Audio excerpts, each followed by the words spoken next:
We are now joined by Matt Kenseth, driver of the number 20 DeWalt FlexVolt Toyota.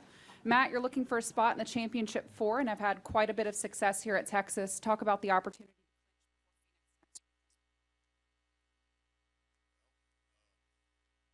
I'd say recent history, we haven't ran, terrific here, but Kyle won in the spring. Thought we could ran fourth or fifth and had some trouble on a pit stop or something, and ended up a little bit farther toward the back. But it's been a good track. I always like coming here to Texas, and we had a good race last weekend. We had a real competitive car last weekend. Thought we had a good enough car to win, and things didn't work out for us. So hopefully we'll have that speed again this weekend, and we can be somewhere in the mix. And if we don't get a win, hopefully we can get a good finish and stay alive.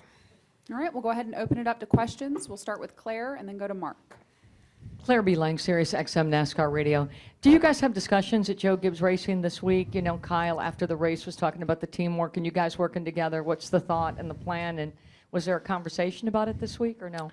I think our teamwork at Joe Gibbs Racing is second to none. I've had a lot of great teammates, never any better than what I have right now. That's for sure. So, everybody's really, really competitive. We all want to win. Our goal was to have all four cars at Homestead, and now there's only 3 spots left. So,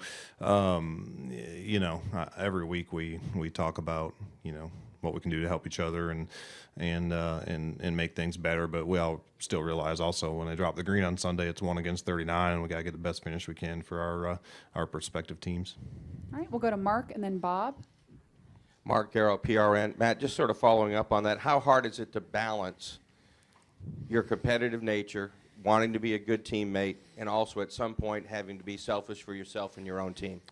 It's not very hard. I think that being a good teammate is, working as hard as you can during the week, working hard during practice, sharing, what you learn throughout practice, good and bad, sharing information on the car, trying to help each other and all that. We all realize on Sundays that's what the sport was built on is, one guy racing against everybody else and trying to win.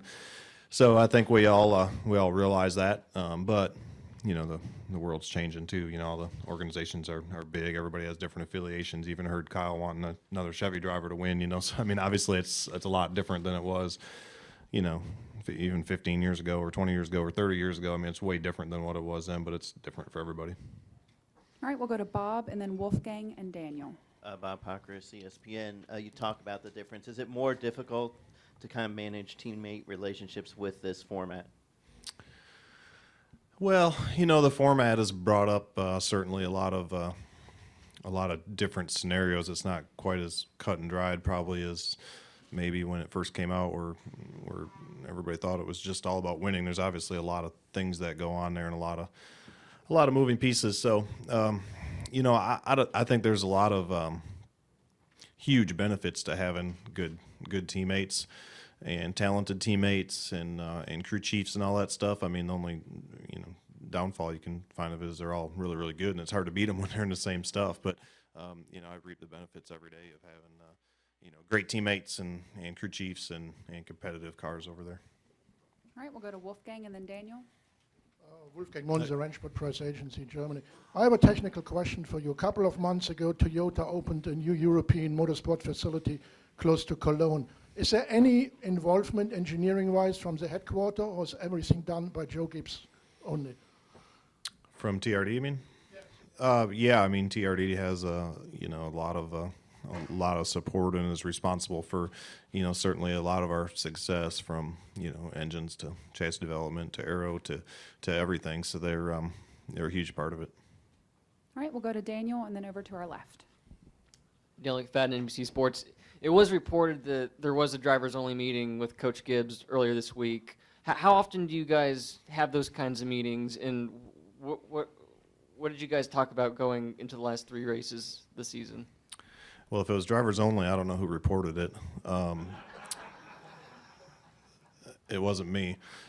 We have meetings every Tuesday, and we have meetings every, depending on race weekend, when we're done with final practice, we all have meetings. So we all get together a lot. We also communicate, besides that, at separate times, but we have meetings every week. All right, we'll go over to our left. Rob Albright, PRN. Matt, you had a dominant car at Kansas.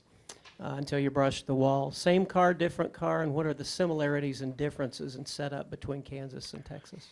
I have no idea, and I have no idea, really. I don't know what car we brought.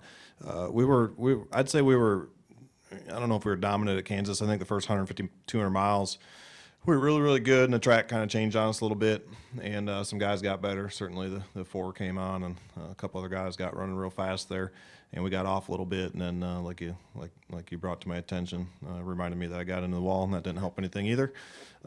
So, you know, the racetrack's a lot different than Kansas. I don't think setups are very similar at all, to be honest with you. They're both 1.5 miles, and I think that's kind of where the similarities end. All right, additional questions for Matt? All right, Matt, thanks for joining All us, and right, good you're luck this welcome. weekend.